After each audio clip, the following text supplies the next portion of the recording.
એટલે આ 4 દીકરીઓને પૂછવામાં આવ્યું તમને કેવું ઘર જોતું છે, એટલે પહેલી દીકરી પોતાનો અભિપ્રાય આપ્યો. જો આ બહુ જૂનું ગીત છે આપણું. શું કીધું? સાસુ સસરાને હાથે માળા પકડાવાની,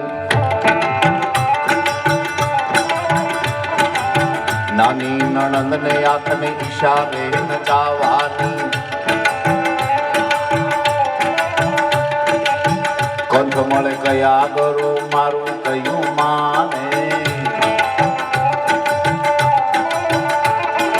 હાથ મારું કબૂલ કરે એને પરણવાની, ચાર ચાર સહેલી છુપી છુપી ગાની, તેને મિલી સાસરીએ સાજન કેવો વર ગમશે રે. પહેલી દીકરી કીધું મને આવું ઘર મળે તો જાવ. સાસુ સસરા બહુ વૃદ્ધ છે, માળા આપી દો. હરિનું ચિંતન કરે, નારાયણ નું નામ જપે, પછી ગઢપુરમાં બાપા ઉદાર છે, અવસ્થા બાકી ગઈ છે. માં પૂઠે પૂઠે પવન નાખે,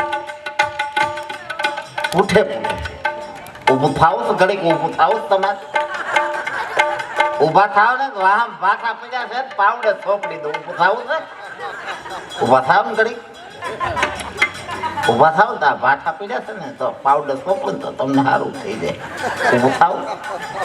જળજીરો પીવો છે? જળજીરો મિરિંડો લાવો, મિરિંડો મિરિંડો પીવો ને તો ટાઢું લાગે, થોડું કોઠામાં ટાઢું લાગે. મિરિંડો પીવો તોય ના પાડે બાપા. પણ આ જ્યાં જોયું કે 2-4 માવડીઓ 4-5 વડીલો ખબર અંતર પૂછવા આવતા હતા. પછી તો ગાત્રો ઢળવા આ કાયાને ગઢપણ આવવાનું છે. અમરપટ્ટો નથી, યાદ રાખજો. બચપણમાંથી યુવાની ક્યારે આવે છે તો ઘરને ખબર પડે અને કુટુંબને ખબર પડે, નગરને ખબર પડે અને ગામની ખબર પડે કે હવે દીકરા દીકરી યુવાન નથી. પણ ગઢપણની કોઈ કંકોત્રી નથી, કોઈ ટપાલ નથી. આવી જાય છે, ખબર નથી રહેતી.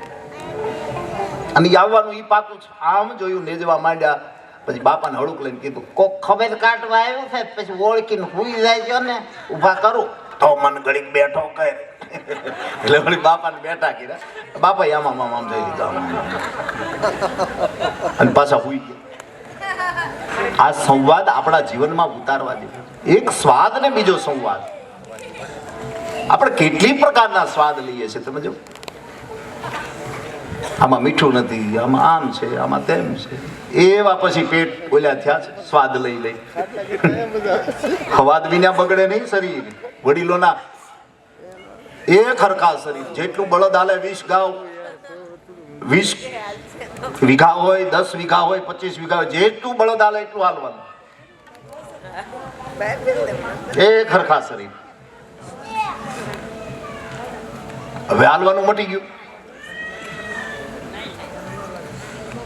જરીક કઈક લીપમાં જાય છે હો તમે. લીપમાં દાદરો ન હોતા, લીપમાં જાય છે. કેટલી હાસરણી થઈ ગઈ. નગર આ માવડિયું આ ગામડામાં જેટલા મોટા થયા એ માવુને પૂછો, જો આ મોટી ઉંમરના માવું છે એ વાસીદું કરી મહેશભાઈ સાણા થાપે. હાબુ કોઈ પ્રકારનો કોઈ પાવડર, કોઈ કેમિકલ કે કાંઈ નહોતું. અત્યારે જે આપણે આમ ખાલી હિનાઈ તગારામાં ભૂખ લાગી છે ને બટા, કેટલા રોટલા મીઠા. તો એમાં સાણ નહોતું દેખાતું, સ્વાદ દેખાતો હતો. મારી માના હાથનો છે, મારી ભાભીના હાથનો રોટલો, મારી કાકીના હાથનો રોટલો. અત્યારે ગમે એટલા હાથ ઉડકો. આજે કઈ ફેર પડી ગયું છે. ફેર તમારામાં પડ્યો છે. વસ્તુ એની જ છે, એની એ જ વસ્તુ છે. એક સ્વાદ, બીજો સંવાદ. કોની સામે વાર્તાલાપ કરીએ છીએ? વડીલ છે, બાળક છે, યુવાન છે. એની મર્યાદા ન જાય, એનું નાનું ન દેખાય, એને આંચ ના આવે, એવા વેણ આપણા હોવા. છેલ્લે માડીએ બાપાને પૂછ્યું કેમ હું ઈ. અને પછી જે બાપાએ જવાબ આપ્યો, ઓળખવા જેવું હતું ત્યારે ગુસ્સું માથું નથી કરવા દીધું, હવે કયો છો ઓળખો. આ પરિસ્થિતિ આપણી છે. એટલે પહેલી દીકરી પોતાનો પ્રશ્ન આ રીતે મૂક્યો કે સાસુ સસરાને હાથે માળા પકડાવાની, નાની નણંદને આંખને ઈશારે નચાવવાની, કંથ મળે કયા કરો મારું કયું માને. અને યાચના કરીને જ્યાં જ્યાં દીકરીઓ દેવાની છે દીકરીઓ દુઃખ બહુ પામી છે. યાદ રાખજો, આ હું નથી કહેતો. એટલું કરો અમારી દીકરી માટે, એટલું જોશે. આ કરો તો દીકરી વરાવું. જનક મહારાજે એવો પ્રશ્ન મૂક્યો સમાજ સામે કે આ ધનુષનો કોઈ ભંગ કરે તો મારી જાનકી વરાવું. અને રામ આવ્યા, ધનુષનો ભંગ થયો, અયોધ્યામાં ગયા. પછી આ જાનકીને કોઈ પૂછવા ગયું છે તમને સુખ મળ્યું કે દુઃખ મળ્યું? દ્રુપદ રાજા એમ કીધું કે આ માછલીની આગ કોઈ વિધિ નાખે તો મારી દ્રૌપદી આપવું. અને અર્જુન આવ્યો, આંખ પણ વિધાણી અને પાંચે ભાઈ ગયા. માં કુંતી કીધું કે તમારી રીતે વહેંચીને લઈ લો. આ દ્રૌપદીને કોઈ પૂછવા ગયું તમને સુખ દુઃખ? અને તમને બહુ કંટાળો આવે રવિવારે રોટલા ઘડવાનો, રોટલી ઘડવાનો, આ લોકોને ભરણ પોષણ માટેનો.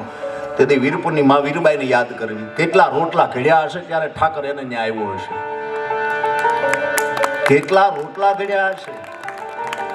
હાલો તમે રવિવારે કદાચ તમારા ચૂલાને ઓફ આપી દો, રજા આપી દો, પણ અડધી સમસી ઘી તો જે તમે જ્યાં રોજ રાંધો છો એ ચૂલા માથે, એ ગેસના ઓલા માથે તો નાખો કે તમારો યજ્ઞ હળગતો રહે. તમારી અન્નપૂર્ણાનો ભાસ તમારે, કારણ કે તમે કોઈ સામાન્ય સ્ત્રી નથી હો. તમે જે સામાન્ય સમજતા હો કે હું હાવ સામાન્ય છું ને મારી કઈ ગણ, નહીં નહીં નહીં, બિલકુલ નહીં. કારણ કે જેના ગળામાં મંગળસૂત્ર છે, જેના શેથામાં સિંદૂર છે, જેના નામનો ચૂડલો છે, એ સામાન્ય ન હોય. એ ઘરને બાંધીને બેઠી હોય કે મારું ઘર હર્યું ભર્યું રહે. બીજી દીકરી કીધું તારો વિચાર તને મુબારક. રોકટોક નો હોય મને સાસુ સસરાની,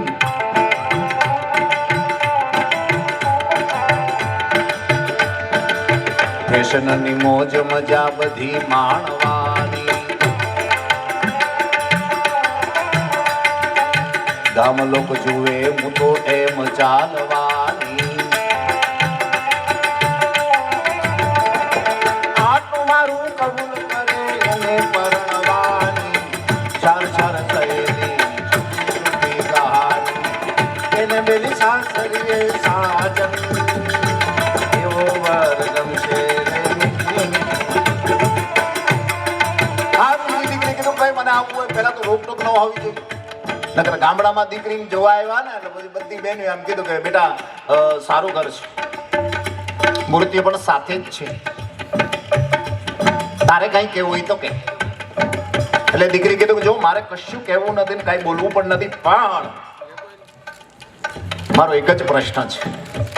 પહેલા જે કરતા હતા એ જ બધા ઘરમાં કરજો. કપડા ધોતા હોય કપડા ધોજો, વાસણ માનતા હોય વાસણ માનજો, કચરા પતા કરતા હોય કચરા પતા કરજો. મારે કાંઈ કરવાનું છે નહીં. બસ પ્રશ્ન મારો આ છે. બુદ્ધિ તો બુદ્ધિ છે સાહેબ. આવું દીકરી કોઈ દી બોલે નહીં. લાગે છે આવું દીકરીઓ કે તમે તમારી રીતે જ હવની રીતે જાઓ. એક વસ્તુ છે, જો ભણેલી દીકરી આપણા ઘરમાં આવે તો શરૂઆત સાસુથી કરે. ભાવના બેન મમ્મી આની સાથે આજ પહેરાય, હા એકદમ એકદમ બહુ મસ્ત લાગશે, મમ્મી પહેરી તો જોતો. જમાઈ કોઈ દી એવો મળ્યો કે લેંઘાની હેઠે મોજા ન પહેરાય એવો કોઈ દી જમાઈ આપણને કે એ લેંઘાની હેઠે મોજા હારા લાગે, ચંદા ઠપકારો. હા, કારણ કે દીકરીને દાજે છે. શું કામ?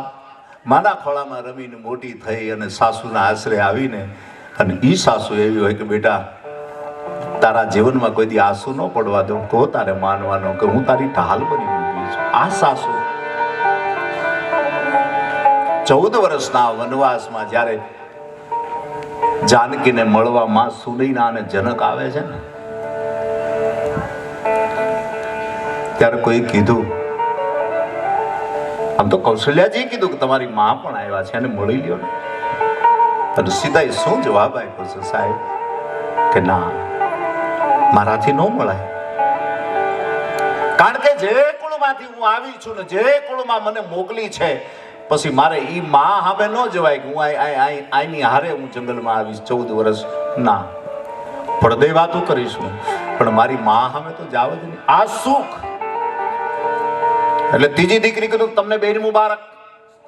સાસરીએ નહીં જવાની, આયા બોલાવાની,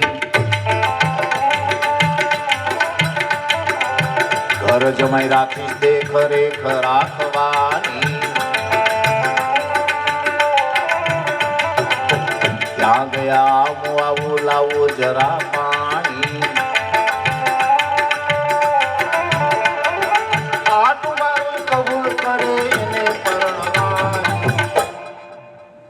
દીકરી કીધું કે ત્યાં શું જાય?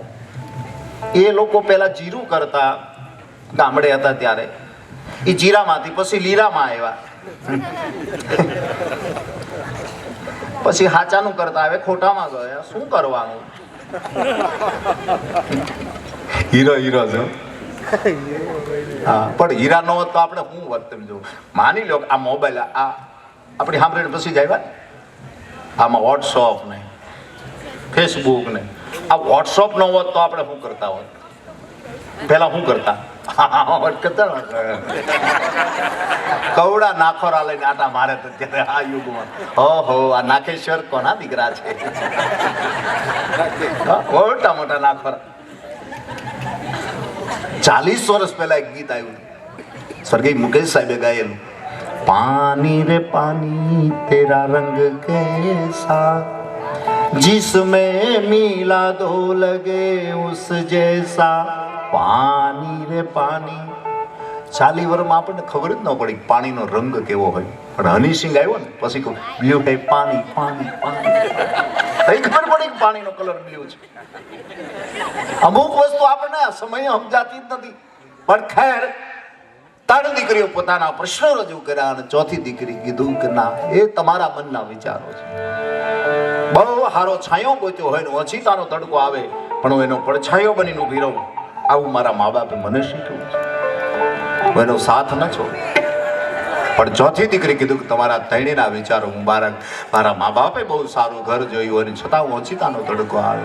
સાસુ સસરાની હું તો સેવા કરવાની, ગમે એવા હશે મારા ઈનું માનવાની.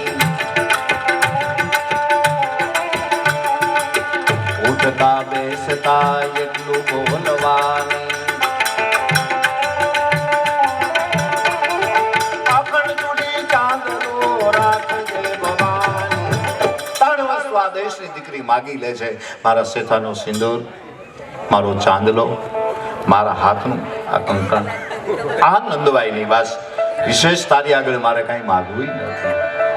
એટલે તો આપણા ગીતોની મજા આવે. તમે તારી આંખ નો અફીણી, તારા બોલ નો બંધાણી.